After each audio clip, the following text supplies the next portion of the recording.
Hello, I'm Tony Filosi, and tonight's episode is called The Dead Can Come Back, A Mother's Search from Beyond the Grave.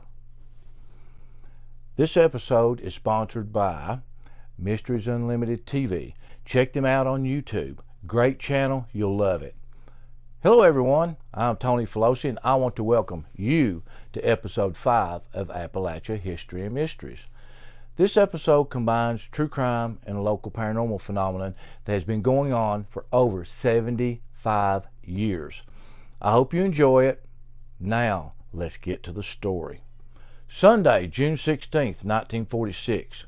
It was a warm evening at the Colvins' four-room house in Verda, Kentucky. The violent argument between Marguerite and her husband of 6 weeks, Albert, had woken her 4-year-old son, W.R. Dishes were thrown and broken, furniture overturned, clothing scattered randomly around the room.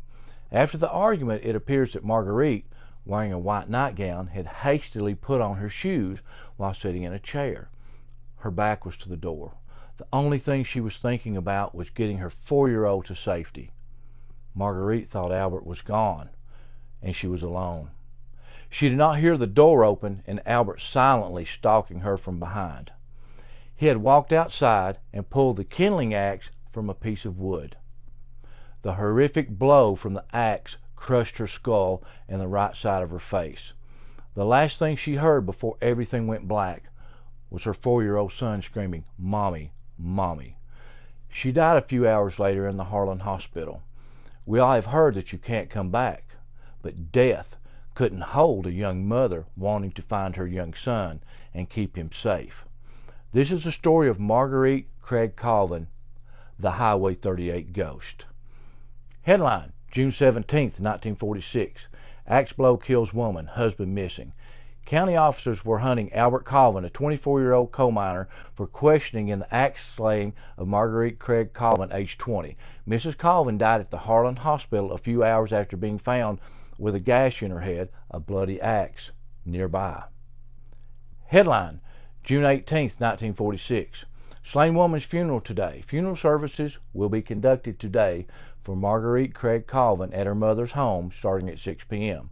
Mrs. Colvin was killed Sunday night in Verda, Kentucky. The body will then be taken to Pleasant Hill, Tennessee for burial. Sheriff J.S. Kaywood said today that he believed Colvin had left the county. He has not been seen since shortly after the attack. Headline, Thursday, June 20th, 1946.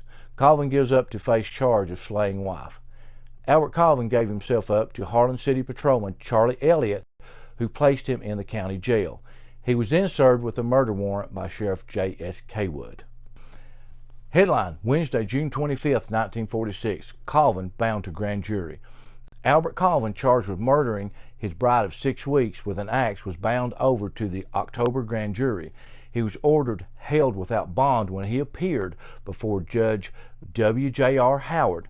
Neighbors testified that after the assault, Colvin took the boy to a nearby home and explained he had had some trouble and wanted to leave the child there. FYI, sneaking up on your wife, hitting her in the head with an axe will usually do that for you.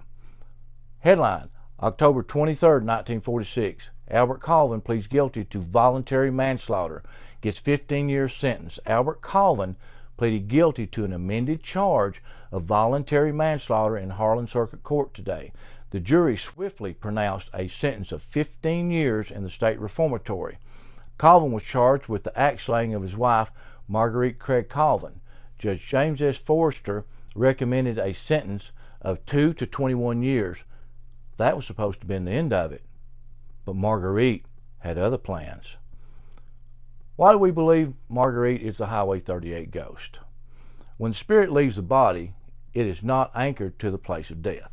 Unfinished business, attachment to an object, fear of judgment for one's deeds, and many other reasons could cause the entity to cling to this dimension. Remember, the soul is energy, and energy, especially intelligent energy, can choose. The last thing Marguerite probably knew was she was being murdered, and her 4-year-old was there and helpless if Albert chose to kill him as well. So I ask you, if you could come back, would you go to the hospital where you passed? Or would you try and get back to your child? And why is she always on that same stretch of highway? I've interviewed dozens of eyewitnesses about this phenomenon, and they all say she either is on the side of the road or appears in the back seat. In 1946, the major mode of transportation for a lot of people was either the local bus line or taxis. The first sighting we know of happened in December of 1946 to a taxi driver. The story was told by the granddaughter of the driver. It was mid-December 1946, and Joe was heading home to Brookside, Kentucky after a long day. It was cold and a light mist of rain was falling. He saw a young lady in white on the side of the road. Wanting to help her, he stopped. She got in the back seat of the taxi. Joe said she looked disoriented and confused. When he asked her name, she never answered. When he asked her where she was going, she finally replied in a soft, distant voice, "Verda, I need to get to Verda." What is the probability that a young woman you just picked up dressed in white and trying to get back to a coal camp? Coincidence, you say? I probably would agree, except for one minor detail. Joe told her he would take her and kept talking. Well, that is until he looked in the rearview mirror and she was gone. Joe went home shaken and scared. He turned in his taxi the next day and refused for many years to drive that stretch of Highway 38 after dark. Oh, and let's not forget the Kentucky State Trooper, Ben. He was a trooper with several years' experience, known as a no-nonsense guy that was very serious about his job. I met Ben after he had retired. We were working on the same project. The subject came up about the Highway 38 ghost. At that time, I was not completely sold on the story. I had not interviewed the granddaughter yet, and I had no eyewitnesses. He gives me a strange look and says, "She's real," and then proceeded to tell me about his encounter. In the mid-1970s, he was patrolling the area and had stopped at a one-lane bridge waiting for the light to change. He looked in his rearview mirror, and a young lady in white, surrounded by fog, was slowly walking toward the back of his cruiser with her hand outstretched. I asked Ben, "Do you think she was trying to get help?"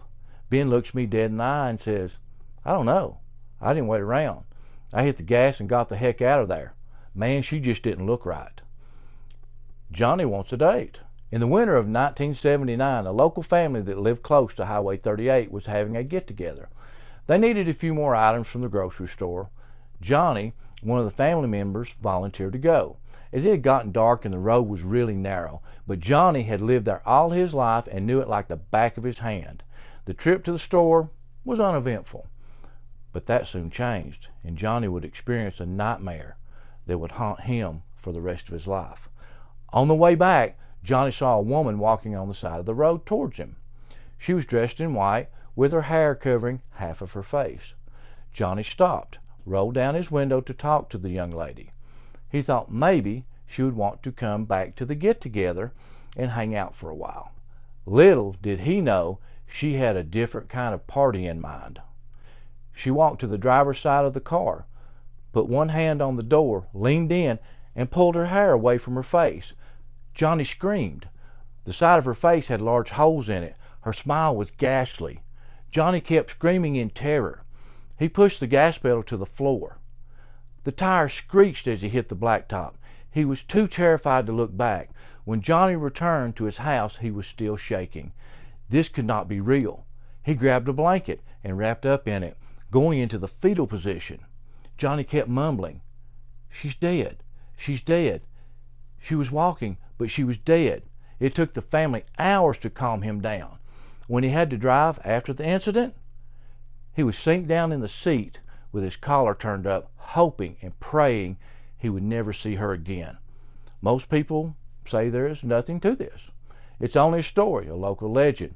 But Marguerite and the many witnesses during the last 79 years beg to differ. So if you're driving on Highway 38, especially after dark, and it's raining, you too may get to meet Marguerite on her quest to find her son. These stories are first-hand accounts. I'll let you make up your own mind about the Highway 38 ghost. I already have. Thank you for tuning in to this episode of Appalachia History and Mysteries. Every one of you is greatly appreciated. If you have not already, please like, share, and smash the subscribe button.